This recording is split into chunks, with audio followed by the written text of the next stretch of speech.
Welcome back to the Angry Man Podcast with Jason and Greg. So there's news that's out there currently, Jay, in regards to Gervonta Davis and Vasiliy Lomachenko. We know that they were negotiating prior to the Frank Martin fight.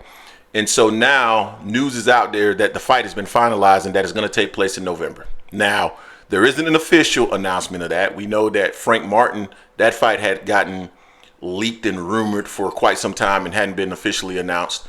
So it is possible that this fight really will take place in November, and that does make a lot of sense in terms of the timing of the fight. So, Jay, I did want you and I to get together and talk about that, but more so I want us to talk about some of the things that I see, not only in our Discord, and for those of you who are interested, certainly we can drop the Discord in the comment section. We can pin it to the comment section, but just out there in general, there is such I don't know, man. I don't even know how to describe it. It's like there's this double standard as it relates to, Gervonta Davis. And I'm going to use Lomachenko as a specific example. Lomachenko, now, there's this narrative that's been created out there that supposedly Gervonta Davis has been ducking Lomachenko for years. Now, we know that Lomachenko was at 30, Gervonta Davis was at 30. Really, Lomachenko really started talking about Gervonta Davis somewhere around 2018. So roughly 6 years ago is when we started to first hear about, Lomachenko versus Gervonta Davis. Now, we know Floyd Mayweather and any promoter or manager worth their salt, worth their paycheck, worth a damn, is not going to put their rising star in the ring with a great fighter in their prime. They're just not going to do that. They're going to wait till their fighter also reaches their prime. So I understood why the fight did not happen immediately in 2018. Lomachenko moved up early 2018 to 35, and Tank didn't move up to 35 until late 2019.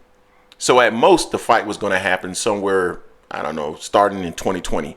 We had COVID that happened in 2020, so that detracted a year. And then we know that Tank had some challenges outside of the ring in subsequent years. So this whole thing about he's just been ducking him really doesn't make any sense, right? Then let's transition now to, you want to catch Lomachenko now that he's old. So Lomachenko is how old? 36 years old? 36.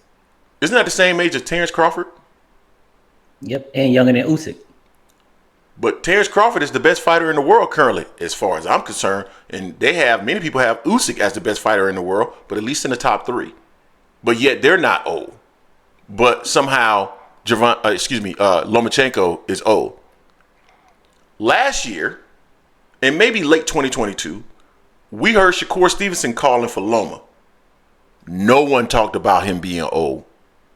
They thought that was a great fight, and they were upset that he did not decide to face Shakur Stevenson, but instead went and fought Kambosos. But there was no issue with that whatsoever. Frank Martin was in line to fight Shakur Stevenson. No issue whatsoever. Everybody thought it was a great fight. We were all looking forward to seeing it.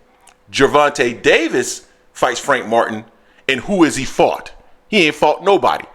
Yet nobody is getting on Shakur Stevenson for fighting Artem, who Frank Martin just beat. So I don't get it. It doesn't make any sense to me.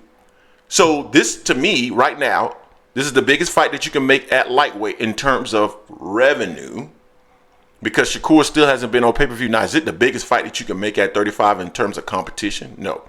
But is it the biggest fight that you can make at 35 in terms of dollar? More than likely, yes. And that's supported by what Bob Arum has to say. So it's just interesting, Jay. What are your thoughts on this? The fight particularly happening in November, and this double standard that exists currently with Gervonta Davis. Yeah, that'd be great if it happens in November for Tank. That way he'll stay. He won't be out in the gym too long. Keep him going. Especially what he's trying to do with what he's stated. He wants to get them all in whatever order they come in, and they shouldn't be crying about this happening with Loma. Like me and you talked offline, talking about how it's okay for them to want one fighter to be in their prime to fight the other young and upcoming fighter not be in their prime either. They're not gonna always be in their prime at the same time, but at least have them close. Because they'll use the excuse that we see people say, "Oh, if Tank lost back then," they're like, "Well, Tank wasn't. He was too green. He was too green. He was too green." Because that's the excuse they used for Canelo when Canelo fought Floyd. Although Canelo had more fights than Floyd, and he had just beaten Austin Trout. Mm-hmm. So miss me with all that. Like you said, Loma's 36, Terrence is 36. They're gonna bring up the fact that Loma had a lot of amateur fights. Yeah. But y'all weren't saying he was old when he fought Tio. Y'all weren't saying he was old when he fought Devin. Y'all weren't saying when he was in the talks of fighting Shakur. Y'all weren't saying none of that. He just got a knockout on Kambosos for the first knockout he's had in 5-6 years. Mm-hmm. People say, "Oh, that was phenomenal." You know, they didn't really discredit Kambosos against Loma. They discredit Kambosos against Devin Haney though. They didn't really discredit him against Loma. You know, now with Shakur, we looked at Shakur's resume. Outside of what he's accomplished, we looked at who he actually fought.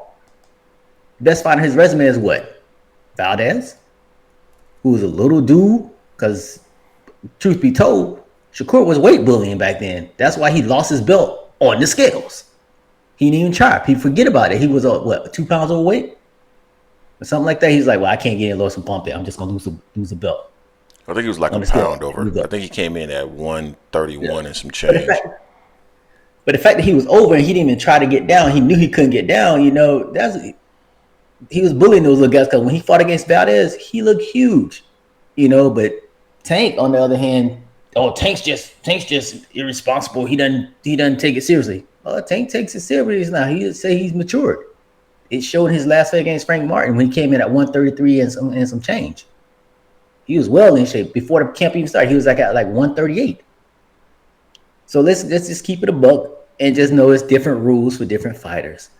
People don't like Tank, and they think that it's different now, and they're okay with Shakur getting certain praise if he fought these same guys.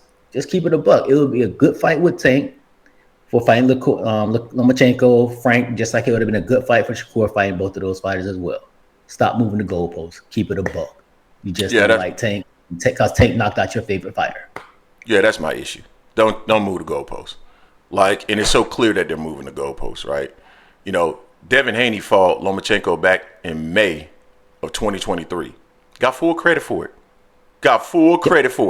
Now, a year later, we're talking about Gervonta Davis versus Lomachenko. Oh, he's old. Really? So that's my man. Don't move the goalposts. Keep it real on both sides. Both fights are good for both fighters. And I would be interested in seeing Lomachenko versus Shakur Stevenson. I'd be interested in seeing Shakur Stevenson versus Frank Martin. I would still love to see those fights as well. Okay. So it is what it is. You guys tell us what you think in the comment section. You believe this fight is now official for November? I think it was like 24th that I saw, but that's on a Sunday as you mentioned. So maybe it's the 23rd, maybe it's just in November. Who knows? But let us know what you think. Also, what do you think about this double standard with Gervonta Davis? It's a weird situation. Anyway, let us know what you think. Don't forget to like, comment, and subscribe. This is the Angry Man Podcast and Sports Media, and we are